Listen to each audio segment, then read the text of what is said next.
કેમ છો ખેડૂત મિત્રો? મજામાં? આપ બધા મજામાં જશો?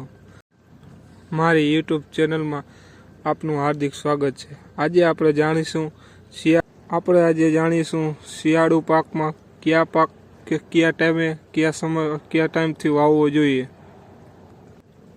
શિયાળુ પાકના વાવેતરનો સમય: ડુંગળી ઓગસ્ટથી નવેમ્બર મહિનામાં, ટમેટા 12 માસ, લસણ 25 સપ્ટેમ્બર, વરિયાળી 15 ઓક્ટોબરની આસપાસ, બટાકા 15 નવેમ્બરની આસપાસ, સૂર્યમુખી ઓક્ટોબરથી નવેમ્બરમાં,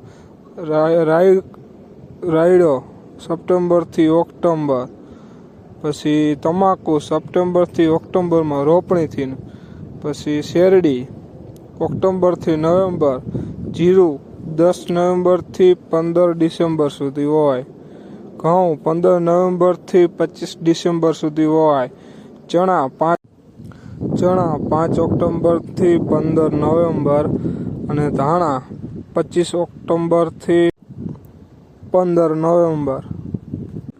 આ સમય પ્રમાણે વાવેતર કરવામાં આવે તો કૃષિ યુનિવર્સિટીવાળાનું એવું માનવું છે કે માવજત ઓછી કરવી પડે અને પાકનું ઉત્પાદન વધે છે અને ક્યાંય બીજો કોઈ રોગ આવતો. આવા વિડીયો જોવા માટે અમારી ચેનલ સબસ્ક્રાઈબ કરો અને લાઈક કરો. જય જવાન, જય કિસાન.